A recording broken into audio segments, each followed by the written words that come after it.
Hi all, welcome back to my channel. ಇವತ್ತಿನ recipe ಬಗ್ಗೆ ಹೇಳೋದಾದರೆ, ಯಾರಿಗೆಲ್ಲ ಕ್ಯಾಪ್ಸಿಕಮ್ ಇಷ್ಟ ಆಗಲ್ವೋ ಖಂಡಿತ ಈ ಗ್ರೇವಿನ ಒಮ್ಮೆ ಟ್ರೈ ಮಾಡಿ, ತುಂಬಾ ಇಷ್ಟಪಡ್ತೀರಾ. ಹಾಗೆಯೇ ಕಡಿಮೆ ಟೈಮಲ್ಲಿ ಈ ಥರ ಗ್ರೇವಿನ ನೀವು ಮಾಡ್ಕೊಬಹುದು. ಹಾಗಿದ್ರೆ ಬನ್ನಿ ರೆಸಿಪಿನ ಸ್ಟಾರ್ಟ್ ಮಾಡೋಣ. ಮೊದಲಿಗೆ ನಾನಿಲ್ಲಿ ಕಡಾಯಿನ ತಗೊಂಡಿದ್ದೀನಿ. ಇದಕ್ಕೆ ಸ್ವಲ್ಪ ಆಯಿಲ್ನ ಸೇರಿಸ್ಕೊಳ್ಳೋಣ.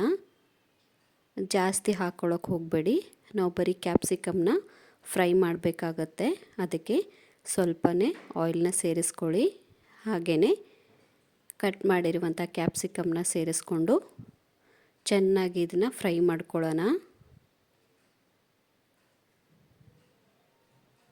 ಮೀಡಿಯಮ್ ಫ್ಲೇಮಲ್ಲಿಟ್ಟು ಕ್ಯಾಪ್ಸಿಕಮ್ನ ಫ್ರೈ ಮಾಡ್ಕೊಳ್ಳಿ. ನೋಡಿ, ನಮಗಿಲ್ಲಿ ಆಲ್ಮೋಸ್ಟ್ ಕ್ಯಾಪ್ಸಿಕಮ್ ಫ್ರೈ ಆಗಿದೆ. ಇವಾಗ ಗ್ಯಾಸ್ನ ಆಫ್ ಮಾಡಿ ತಣ್ಣಗಾಗಕ್ಕೆ ಹಾಗೆ ಬಿಡೋಣ. ಈ ಕಡೆ ನಾವು ಗ್ರೇವಿಗೆ ರೆಡಿ ಮಾಡ್ಕೊಳ್ಳೋಣ. ಒಂದು ಮಿಕ್ಸಿ ಜಾರ್ ತಗೊಳ್ಳಿ. ಅದಕ್ಕೆ ಸ್ವಲ್ಪ ಗೋಡಂಬಿ ಹಾಗೆಯೇ ಕಟ್ ಮಾಡಿರುವಂತಹ ಈರುಳ್ಳಿನ ಸೇರಿಸ್ಕೊತಾ ಇದ್ದೀನಿ. ನಂತರ ನಾನಿಲ್ಲಿ ಟೊಮೆಟೊ ಕೂಡ ಸೇರಿಸ್ಕೊತಾ ಇದ್ದೀನಿ. ನೀವು ಹೀಗೂ ಕೂಡ ಮಾಡ್ಕೊಬಹುದು, ಇಲ್ಲಾಂದರೆ ಈರುಳ್ಳಿ ಟೊಮೆಟೊನ ಫ್ರೈ ಮಾಡಿ ಕೂಡ ಗ್ರೇವಿನ ಮಾಡ್ಕೊಬಹುದು. ಸ್ವಲ್ಪ ಕೊತ್ತಂಬರಿ ಸೊಪ್ಪನ್ನ ಸೇರಿಸಿ ಒಂದು ಅರ್ಧದಷ್ಟು ಜೀರಿಗೆನ ಸೇರಿಸ್ಕೊಳ್ಳೋಣ.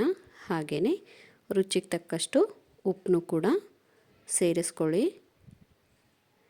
ಲಾಸ್ಟಲ್ಲಿ ಇದಕ್ಕೆ ಸ್ವಲ್ಪ ನೀರನ್ನ ಸೇರಿಸಿ ಚೆನ್ನಾಗಿ ಪೇಸ್ಟ್ ಮಾಡ್ಕೊಳ್ಳೋಣ.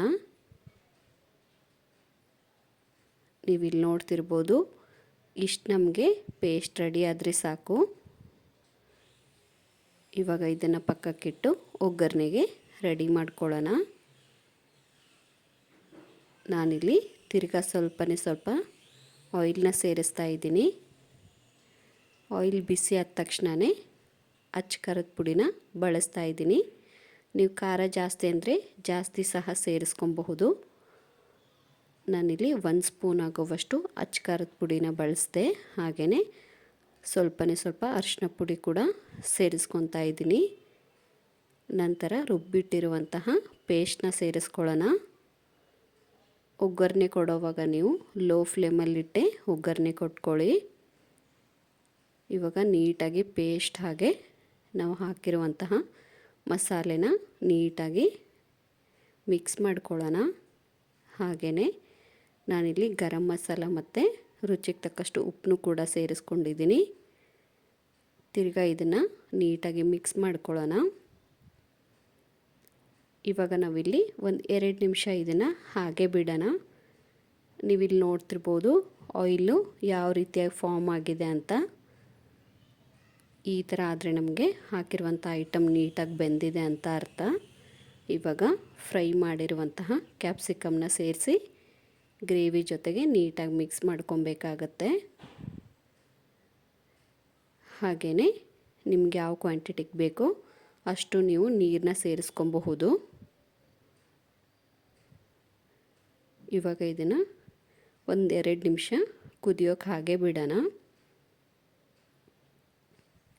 ನೋಡಿ, ನೀವಿಲ್ಲಿ ನೋಡ್ತಿರ್ಬೋದು ಆಲ್ಮೋಸ್ಟ್ ನಮಗೆ ಗ್ರೇವಿ ರೆಡಿಯಾಗಿದೆ. ತುಂಬಾ ತಿಕ್ಕಾಗಿ ಬಂದಿದೆ. ಇವಾಗ ಸ್ವಲ್ಪ ಕೊತ್ತಂಬರಿ ಸೊಪ್ಪನ್ನ ಹಾಕಿ ಈಸಿಯಾಗಿ ನೀವು ಸರ್ವ್ ಕೂಡ ಮಾಡ್ಕೊಬಹುದು. ಸೊ ನೋಡಿದ್ರಲ್ಲ ಫ್ರೆಂಡ್ಸ್, ಎಷ್ಟೊಂದು ಕಡಿಮೆ ಟೈಮಲ್ಲಿ ಕ್ಯಾಪ್ಸಿಕಮ್ ಗ್ರೇವಿನ ಮಾಡೋದು ಅಂತ. ಹಾಗಿದ್ದರೆ ಇವಾಗಲೇ ಹೋಗಿ ರೆಸಿಪಿನ ಟ್ರೈ ಮಾಡಿ. And thank you for watching.